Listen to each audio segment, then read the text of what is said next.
Well, hello there, ladies and gents. Great to see you again, and welcome back to Advance Your Wealth with Homer Smith. Ryan Ruff, your moderator, but as always, I got Homer standing by. We're going to be jumping into another great conversation today with a special guest. Super excited to be sitting down with her today. Today, we have Miss Melissa Smith.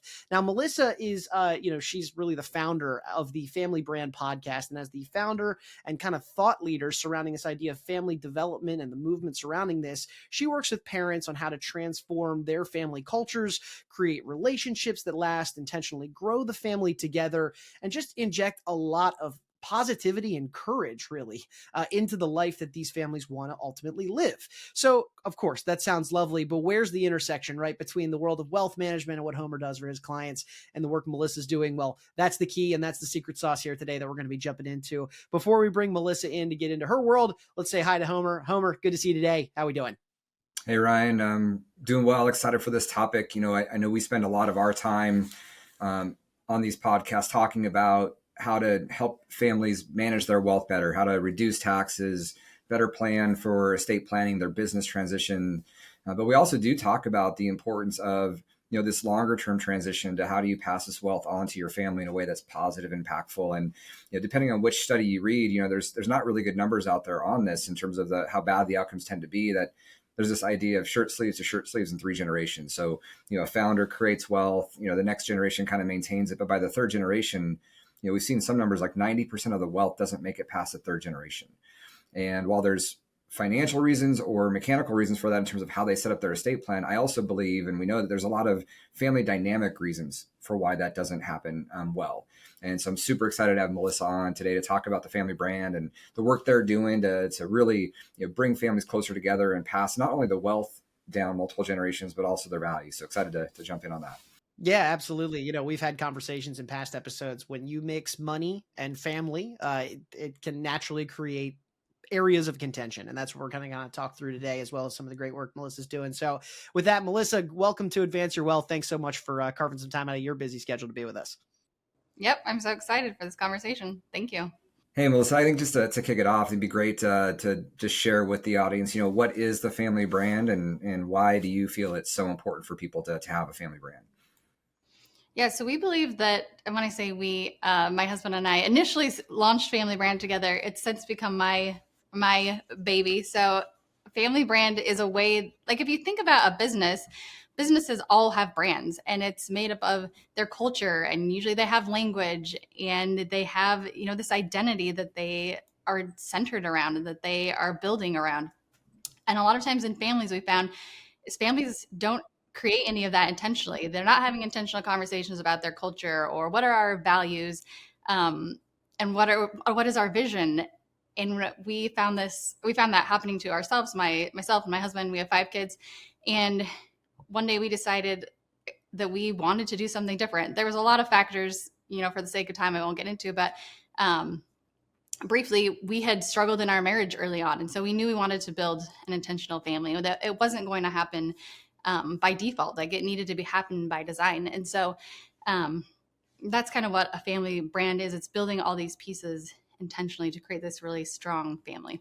Yeah, so we talk a lot, in the business world around culture. And I know Chris, focuses a lot of that as well to Possibility Co. And I know that is a big part of what you do with the family brand as well. So, how do you build a strong family culture and why is that so important?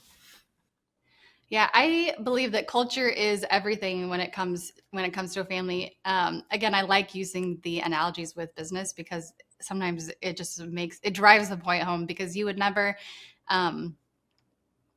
go into a business and they might have these beautiful words on the wall, but if the actual culture and the interactions of the people are not what they maybe could be, then that's not a good culture to work in. And so a family culture is similar. Like it has to be built by design. And so the first thing I like to talk about in family culture is to talk about belonging. And it sounds like a fluffy word, but belonging, I think, is what is the most important. Can we create a culture in our home where every family member feels like they have a space here and that they belong here and they don't have to be something different than they are? Like they don't have to keep up this a lot of times in families, it's like as parents, you want your kids to look good and do all the right things and say all the right things. But having a healthy culture means like looking past that sometimes. Maybe your kids aren't doing exactly what you tell them to do or what you hope for them, but it's like, can we still create a space for them in our family to be wanted and to belong? What I see, and I work with a lot of founders, entrepreneurs who, to get that success have to put in a ton of hours and build the business. And oftentimes they sacrifice the time with the family, which then can lead to, challenges down the road.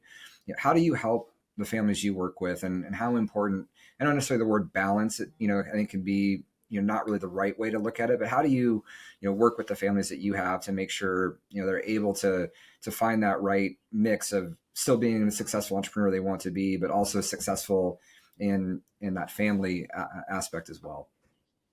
Yeah, and that is the question, right? As an entrepreneur, is like, how do we do this? How do we, pursue all of our dreams that we want in business, but also not do it at the expense of our family? And a lot of times I hear founders or the entrepreneurs say, well, all these hours that I'm gone and all these things that I'm doing it for my family, which is true. But I think that it comes oftentimes to a point where it's like, but if you're really asking your family, would they rather have X amount of more dollars, or would they rather have you?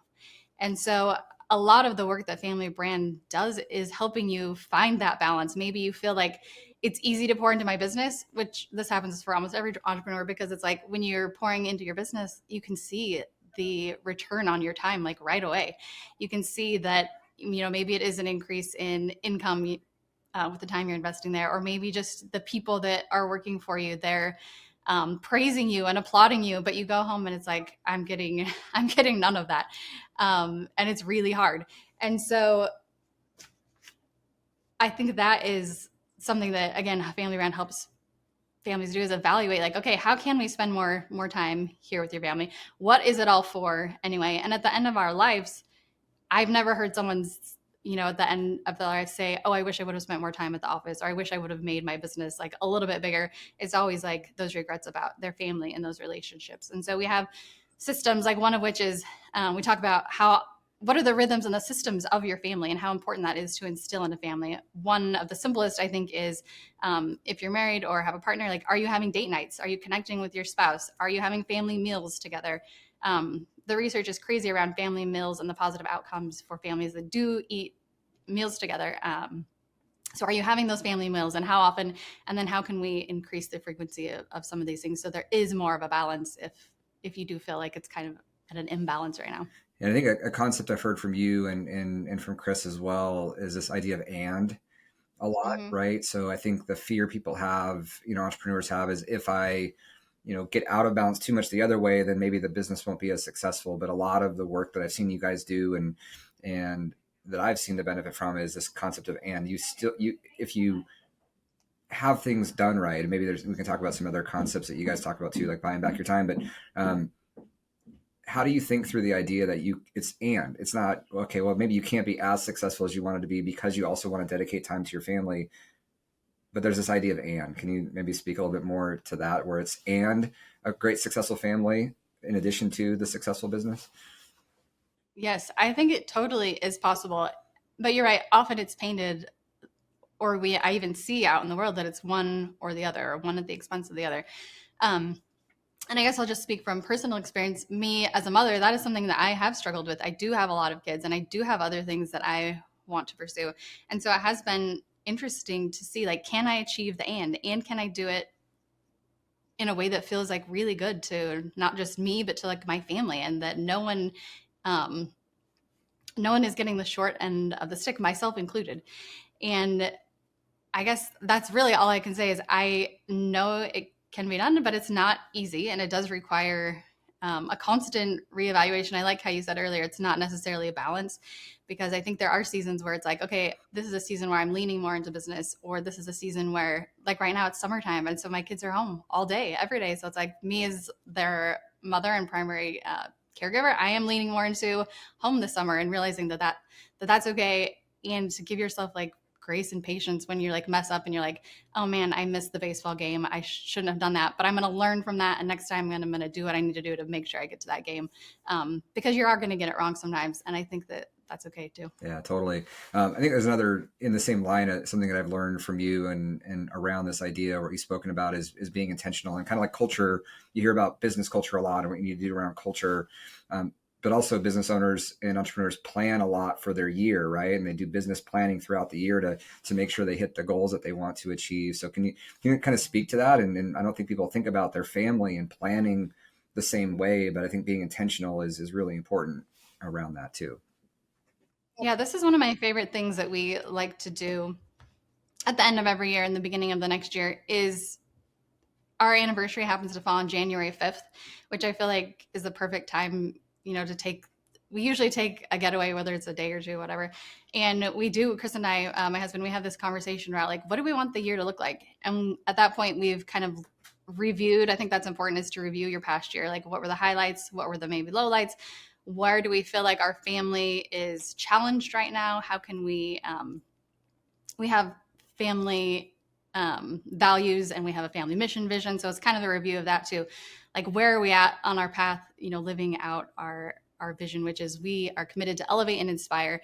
And then so we take all those pieces and then we go into that planning meeting around our anniversary thinking like, okay, where do we want to lean in this year? What can we change? What can we do different? So in 2024, we decided, some of our kids and ourselves, we have like some big goals that we want to achieve. A lot of them around our kids. I have 2 teenage boys who are wanting to get into the gym more, put on some size and get faster, whatever, for sports. And so we thought, this year our theme could be, it sounds so silly, but again, we created this with our teenagers in mind. It's like, how do we get that? Can you get that dog in you this year? And so it's like this calling forth that we actually say at breakfast. It's like, we review our family values and we say, okay, who let the dogs out? And then we all like join in and say, the end of the song, like, whoo. But it's like been a really cool way. That's just one example. Every year looks a little bit different, but the same idea of like, taking like where we want to go and what we want to do and infusing it into the year. And it's been this really great reminder, like when the kids don't want to do the work required to achieve their goals, it's like, but do you got to get that dog in you? Like, get that dog in you. Let's go. And it reminds them like, okay, yeah, that's what our goal is. That's where we're headed this year. Love that. I know it might seem silly if you're not in the mix of it, but I understand you as a family and everybody's going to have those silly things, but they connect with it and speaks to them. So, obviously you have a young family, a mix, and teenagers and below. Does this concept, work for kind of families of all sizes and generational spans, or is this only really for young families? How do you see this idea of a family brand translating at different, ages and generational groups? Yeah, I get that question a lot. And I guess one thing I'll say is this idea of a family brand, I just think it's so fun. Like, how cool that you get to brand your family. And it's like, you get to create this like cool thing. Like, it's the biggest. I have a friend that said like, that's the most entrepreneurial thing you could ever do, is like create this amazing family. So that's an aside, but how to, like, what age is best? So it is a question that we get a lot. And oftentimes people will say, well, my kids are too young, or people will say, well, my kids are too old, I missed the boat, which I don't think either one of those things are true. I think that wherever you're at, there's this proverb that says the best time to plant a tree was 20 years ago. The second best time is now, which I love because it's so applicable for families. So wherever a family is right now, like, this is the best time to do it. Yes, you maybe could have done it earlier, but whatever, like, start now, start asking those questions. Like, who are we as a family? Who do we want to be? Where are we headed? What are the values that we are wanting to pass on to our family? And even if a family doesn't have kids, I get that a lot. People will say, like I said, well, we don't have kids yet, it's too early. But how cool that you could have children and this is already in place. Like, as they get older, it'll evolve and change a little bit, which is wonderful. But to have a culture in your home where this is the language that's already being spoken and the things you're already teaching your kids, I think it would be an amazing gift to give your kids. Yeah, 100% agree. So can you speak to, obviously you can speak to the outcomes with your own family because you created it from some of the things that were going on in your own family. Can you speak to some of the outcomes you've seen from some of the families you work with and the benefits that they've seen for going through this process, and maybe even, as you get into that, speak to a little bit more, what does this look like to go through the process of creating your family brand? So maybe I'll start there. What's that process look like? And then what are some of the benefits and outcomes you've seen from the families you've worked with? So some of so the process looks like we call it our Family Brand Academy, and it's walking you through like, how do you create that culture of belonging, taking an assessment like, okay, where are we at now? Where do we have room for improvement? We have a family review, their family history. There's some great research about identity and how identity can be built by looking at family history and also resilience.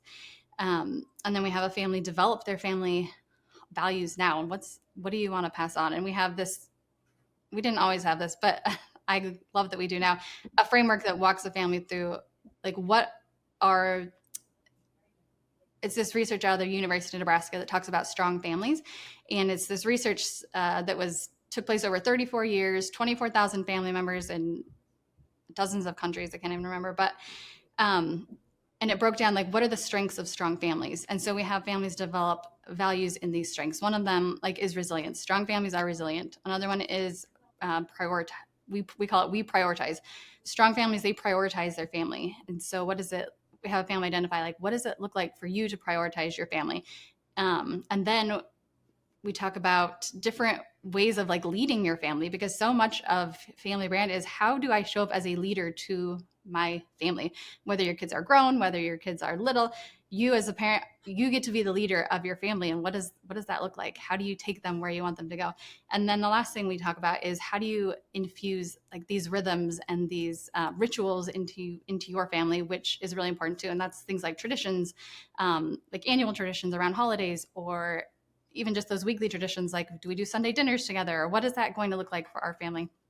And then some outcomes that I've seen for families is, I'll give you two. One of an older family, because you asked that earlier, like the different ages, an empty nester couple that went through the Family Brand Academy. I love what they said about it. They said that they decided, and they realized, he's very successful, New York Times bestselling author, but he realized, oh, me and my wife, our kids are grown, we have grandkids, but we've never actually identified family values. We've never identified, like, what do we want to pass on to our grandkids? What do we want to be remembered for? So for them, it had kind of turned into this legacy piece of what is going to be passed on, like pieces of us and what we want to be carried on. And so it was really cool to see the family brand was able to provide them with that language that they could confidently give to their children and grandchildren. I'm going to give one more.